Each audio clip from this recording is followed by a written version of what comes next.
আসসালামু আলাইকুম। আমি রাজু আহমেদ খান, পলিটিক্স ক্লাবের প্রধান সমন্বয়ক এবং গ্রিন পার্টি বাংলাদেশের চেয়ারম্যান। আজকে পলিটিক্স ক্লাবের মুখোমুখি আলোচনায় আমরা এসে হাজির হলাম। এখানে বসো, এখানে সমস্যা নেই, আসো। তো এটা একটা আলোচনার মাঠ।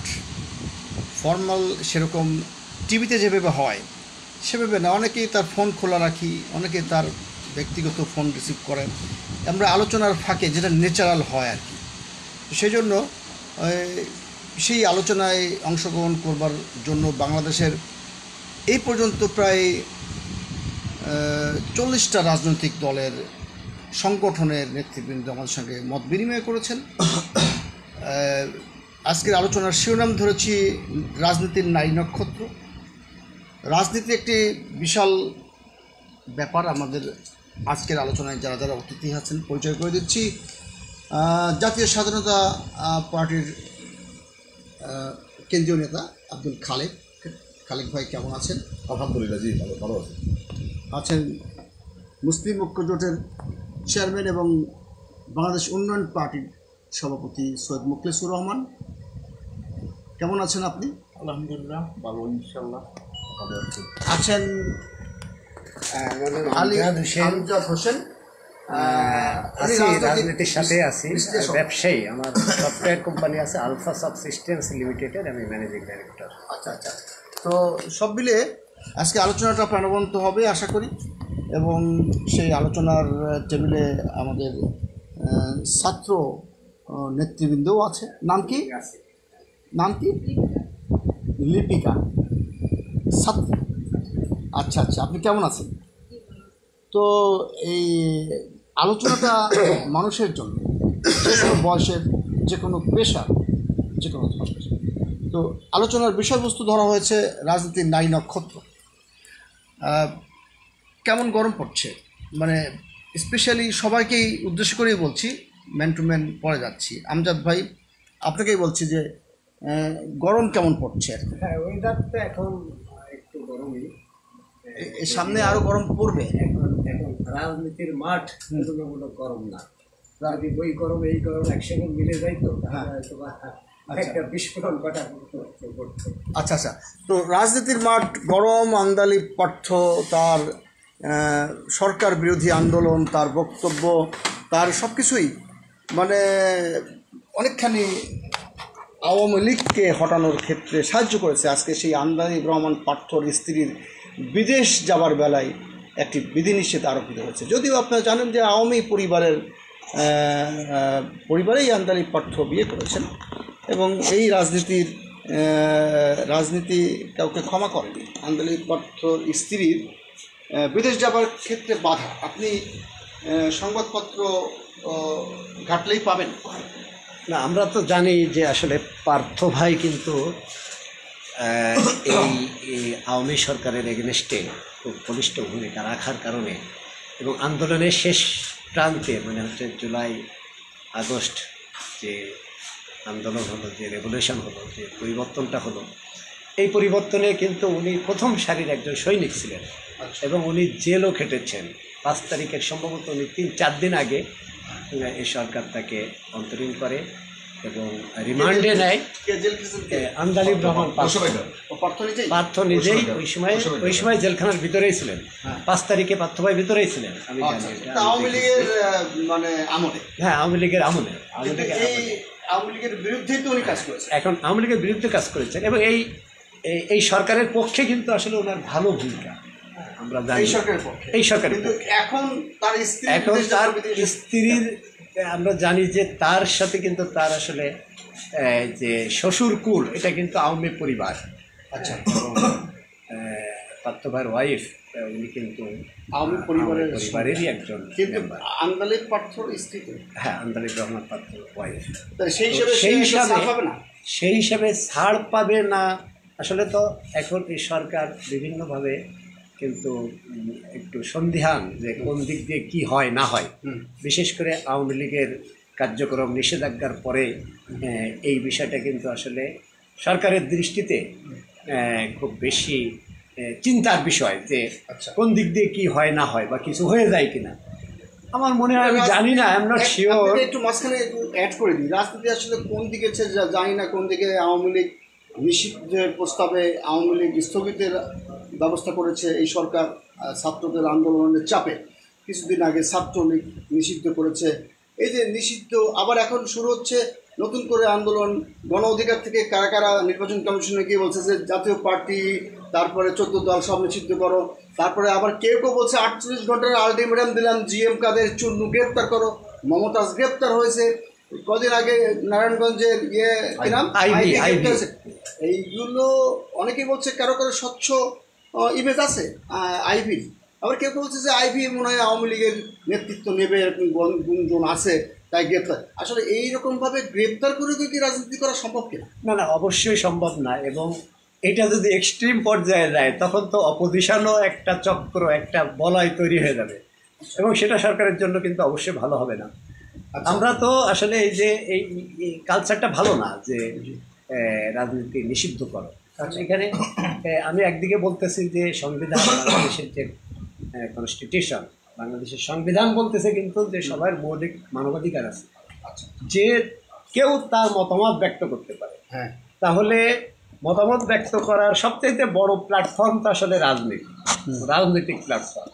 তাহলে রাজনৈতিক দলকে নিষিদ্ধ করব আর বলবো যে তোমরা তোমাদের ব্যক্তিগত মতামত। আচ্ছা, আপনার কাছে আমি আসবো, তার আগে আরেকটা প্রশ্ন আপনাকে দিয়ে রাখি যে আমি অন টেস্ট, অ্যাসিড টেস্ট, আমার ফেসবুকে একটু স্ট্যাটাস দিলাম, লিখলাম যে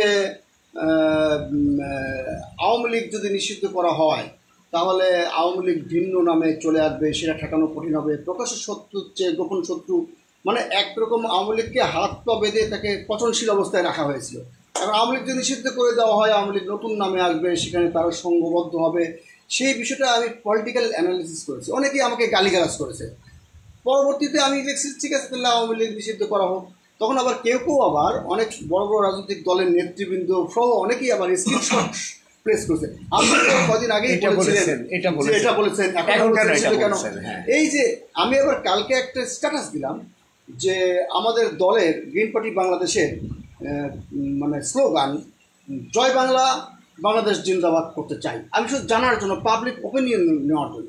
কিন্তু পাবলিকের মধ্যে ধৈর্যের এতখানি হানি হয়েছে যে তারা এমন মানে কেউ বলছে বিতর্কিত কথা বলছি, কেউ বলছে জয় বাংলা এখন জয় বাংলা হয়ে গেছে, কেউ।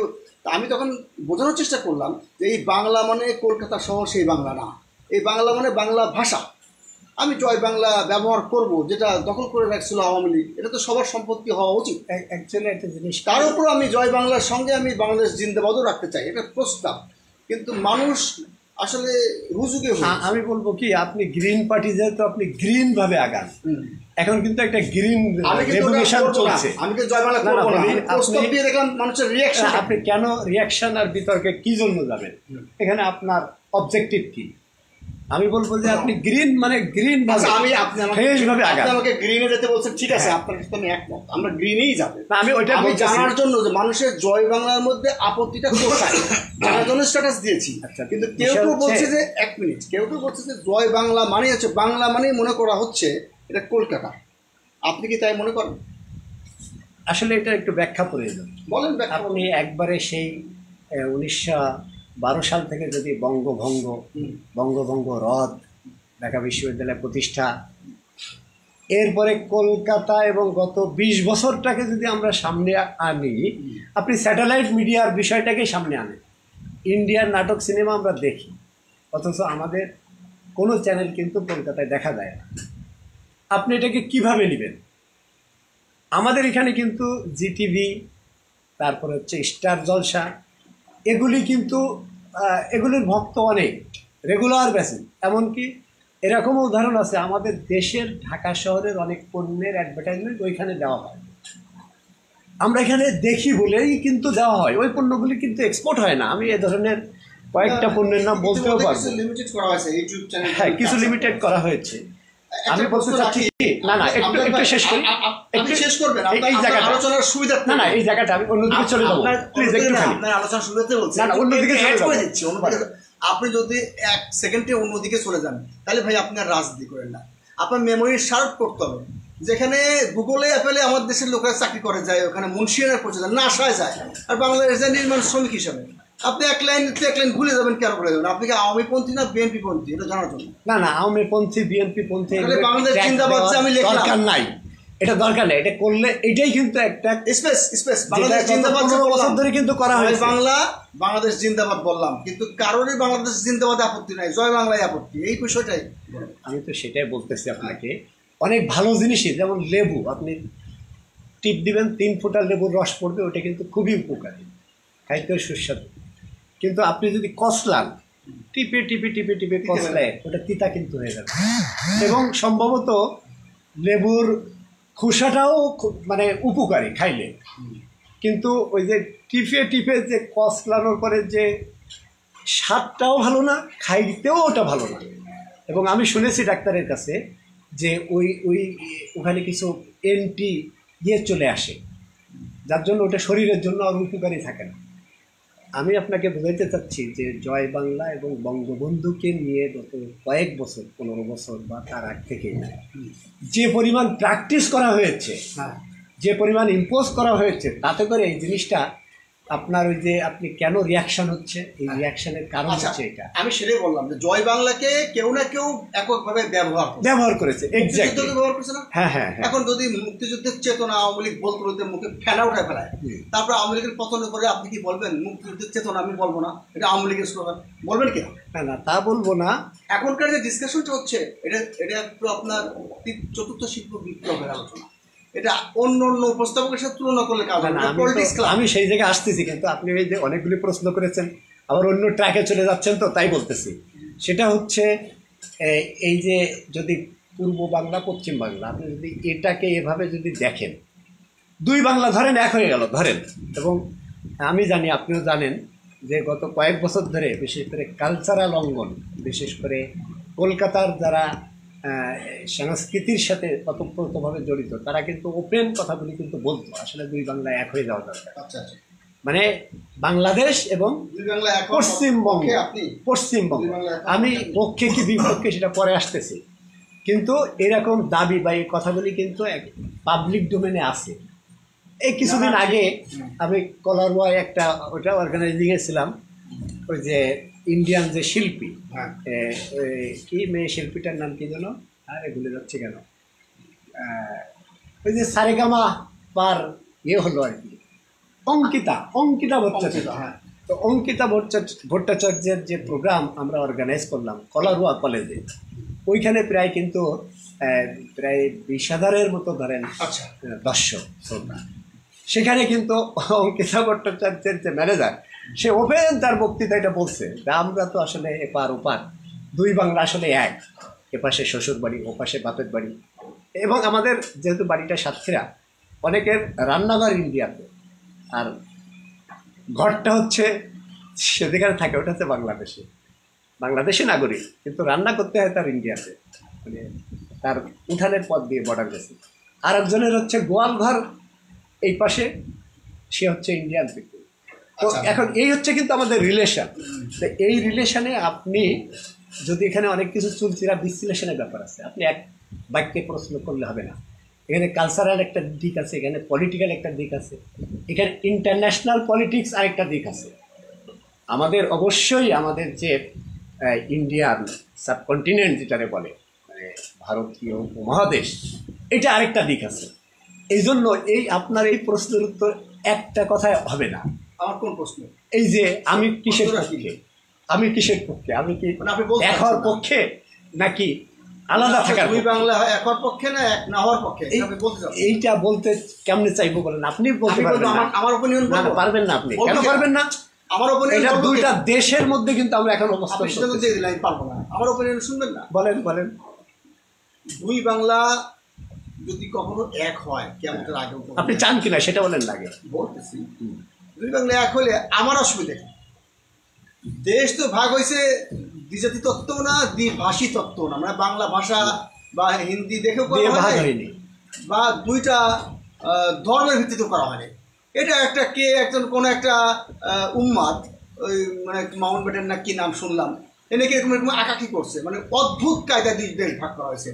কারণ অনেক অনেক ইন্ডিয়ার মধ্যে পড়ছে মুসলিম কান্ট্রি, তারা এখনও যে প্যাদানি খাচ্ছে, তারা মুসলিম অধ্যুষিত, মুসলিম সংখ্যাগরিষ্ঠ, কিন্তু তারা আরও একটা জয় হিন্দের দলে পড়ে এখন মার খাচ্ছে। আমরা এরকম এই পার বাংলা কান্নাকাটি করার ছাড়া কিছু নাই, এই যে অতীত প্রেম ছাড়া কিছু বলার নাই। আমার আজকে আলোচনা কিছু জানি না।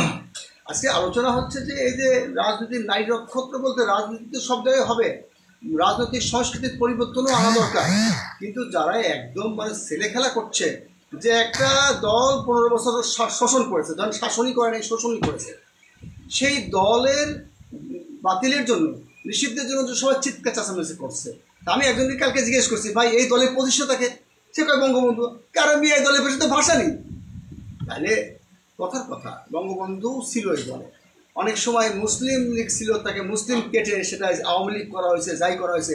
ব্যক্তি হাসিনার অপরাধের জন্য তার অবশ্যই শাস্তি দিতে হবে যদি অপরাধ করে থাকে কেউ, কিন্তু দলের নিবন্ধন বাতিল করে দিয়ে সমস্যা হচ্ছে, যেটা আমি আইডেন্টিফাই করছি, যে আমি জানানোর চেষ্টা করছি, যে একটি দলের নিবন্ধন বাতিল করলে সেই দলের লোকেদের তো আপনি মেরে ফেলতে পারবেন না। সেই দলের লোকেরা এমন একটা ইতিবাচক নাম দিয়ে, এমন একটা নাম দিয়ে দল করলো, ওই বললো যে ভাই আমরা আওয়ামী লীগের সাথে নাই, আমরা তরবা করছি, এই যে নাকে খত দিলাম।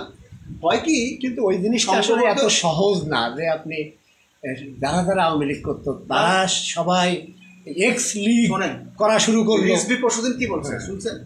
আপনি তো রাজনৈতিক সচেতন এবং রাজনৈতিক দলও মনে হয় কোনো একটা করবেন করবেন। রিজভি বলছে যে যারা স্বচ্ছ পরিষ্কার পরিচ্ছন্ন হয়ে আসে পড়ে বিএনপিতে যোগ দিতে পারে। এটা কেন বলছে জানেন?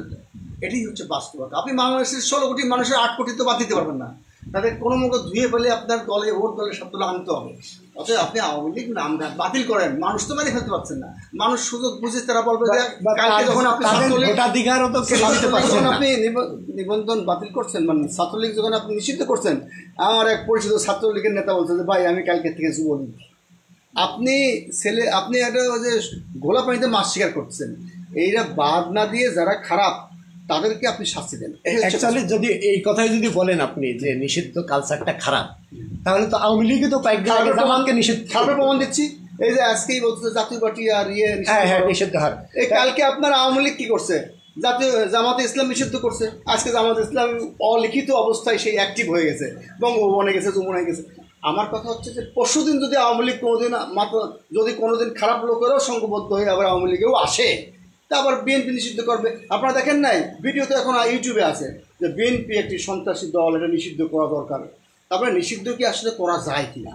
কারণ কোনো দলই আসলে নিষিদ্ধ করা যায় না। কেন করা যায় না জানেন?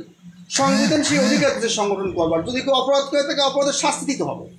দল কখনো অপরাধ করে না, দলের লোকেরা অপরাধ করে, তাকে শাস্তি দিতে হবে। আমি একটু মোখলেস ভাইয়ের কাছে যাবো, তার আগে মামুনির কাছে যাব, ছাত্রী, এবং তার কনসেপ্টগুলো জানা দরকার। কি নাম যেন? না অসুবিধা নাই, এটা মানে কথা বলতে হবে, কারণ আগামী দিনে দেশের মালিকই তো ওরা। কি নাম তোমার? আমার নাম লিপিকা চৌকিদার। আপনার নাম? লিপিকা চৌকিদার।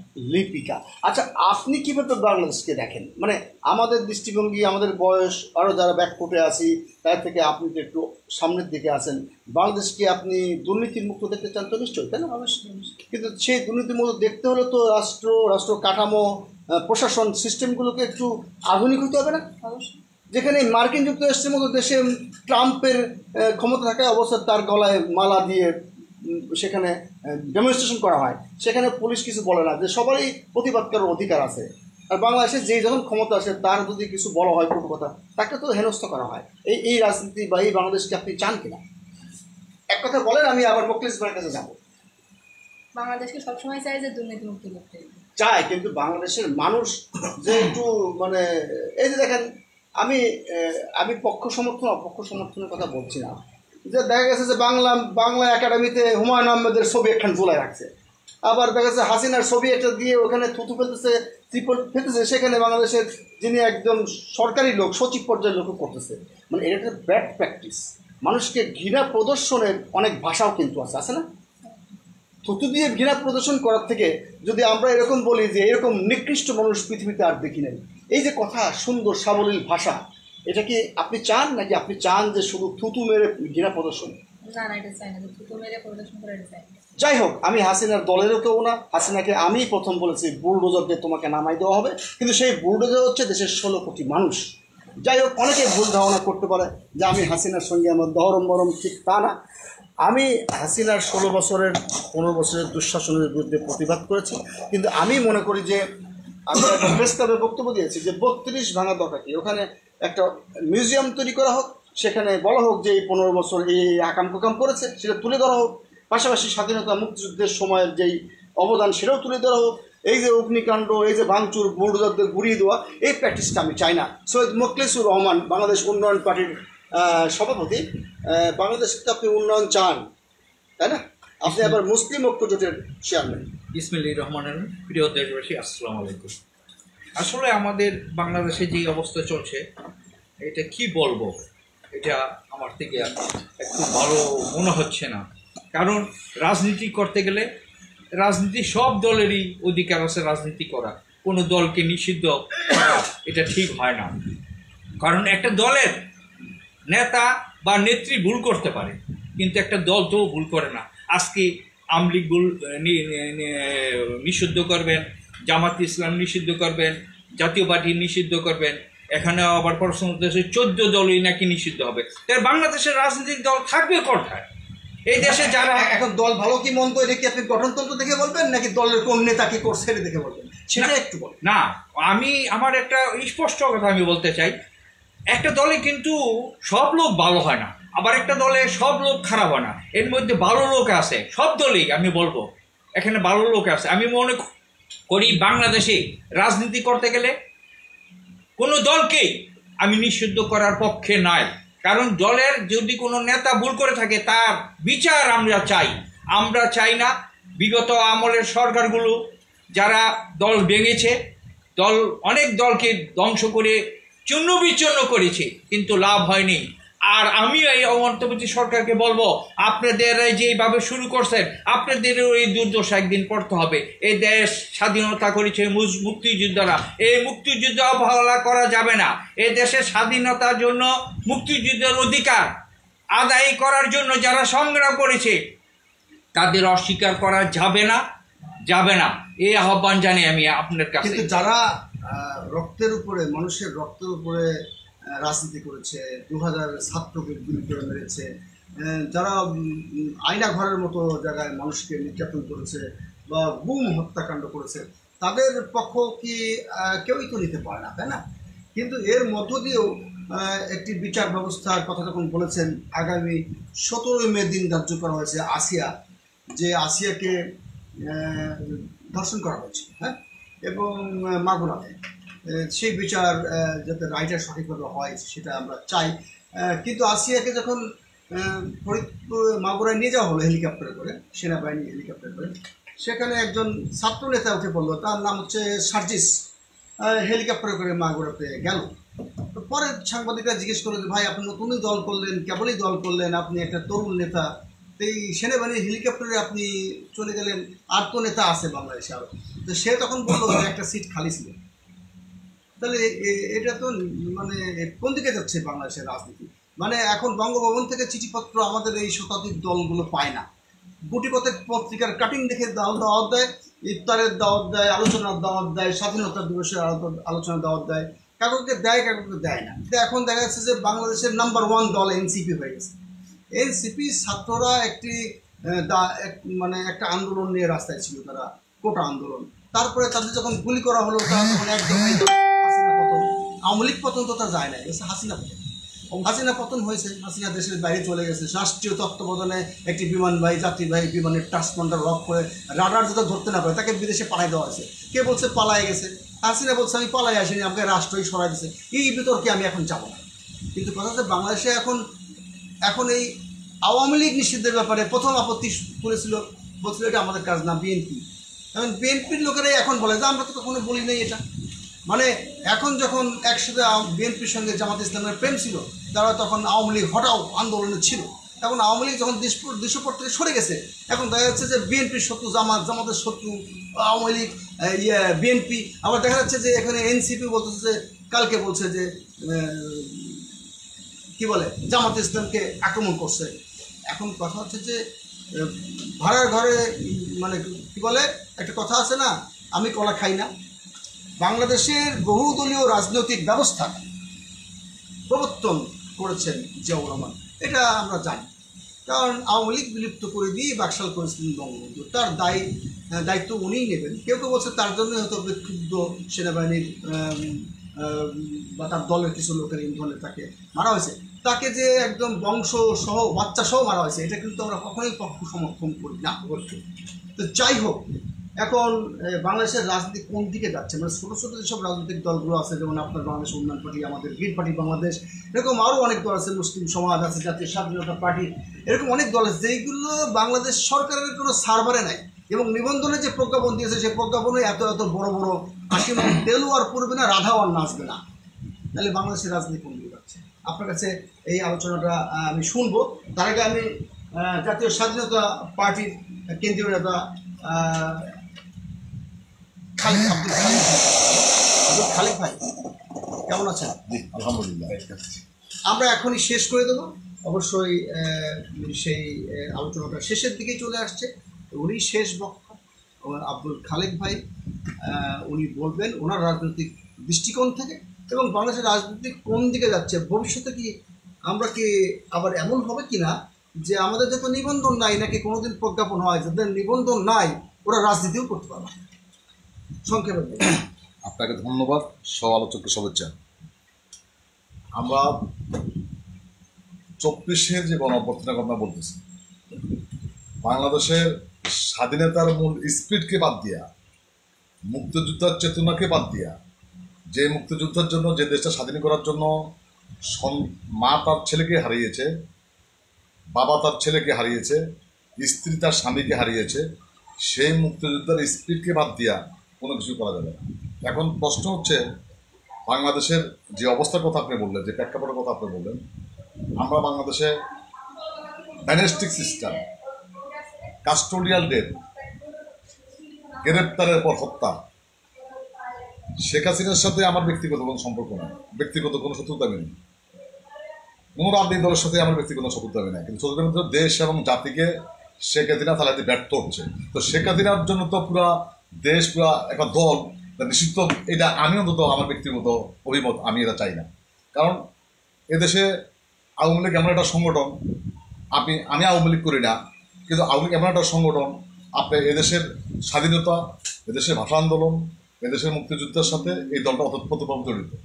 এখন কেউ যদি এই দলের সাথে অন্যায় করে থাকে, দুর্নীতি করে থাকে, টাকা পাচার করে থাকে, অপকর্মতাকে টেন্ডার মতো চিন্তা করে থাকে, তাদের ব্যক্তিগত, বাংলাদেশের আইন আছে, বাংলাদেশ শাসন ব্যবস্থা আছে, বাংলাদেশের বিচারাধীন সংবিধান আছে, তাদের শাস্তি হবে। কিন্তু এর জন্য আপনি পুরা একটা দলকে নিষিদ্ধ করবেন, এটা মানবাধিকার লঙ্ঘন করা হয়, এটা ঠিক নয়। আমি আমার দৃষ্টিকোণ থেকে এটাকে আমি আচ্ছা, আপনাকে অসংখ্য অসংখ্য ধন্যবাদ। আজকে সময় সংক্ষেপ থাকার কারণে আজকে আমরা আলোচনা শেষ করব।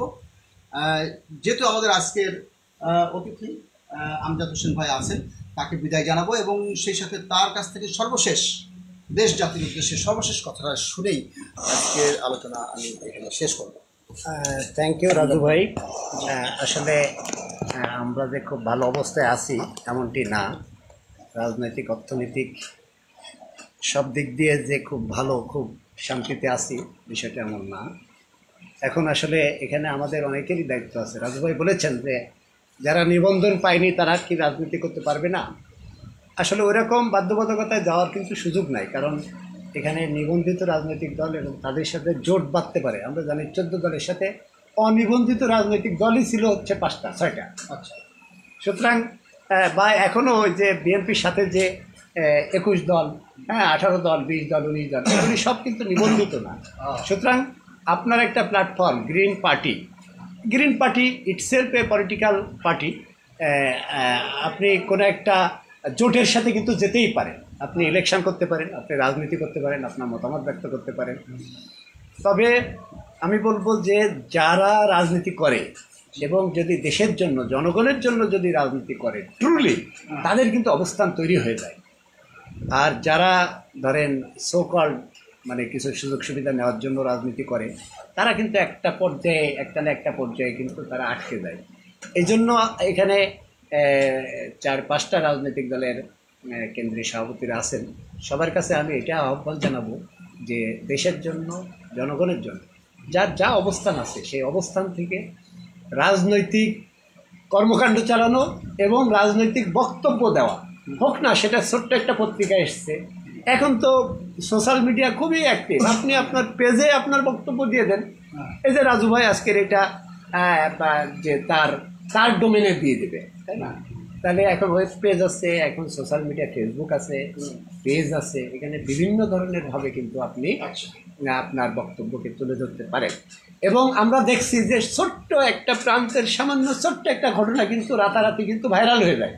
সো আজকে আমাদের বক্তব্য হয়তো বা সেরকম পর্যায়ে যাবে না, কিন্তু আপনি দেন না, আপনি একটা কঠিন শক্ত দেশের জন্য জনগণের জন্য বক্তব্য দেন, কাজ করেন, করবেন, দেখবেন যে এটা দেশের জনগণ ওটা লুফে নেবে। সবাইকে ধন্যবাদ। Thank you. ধন্যবাদ।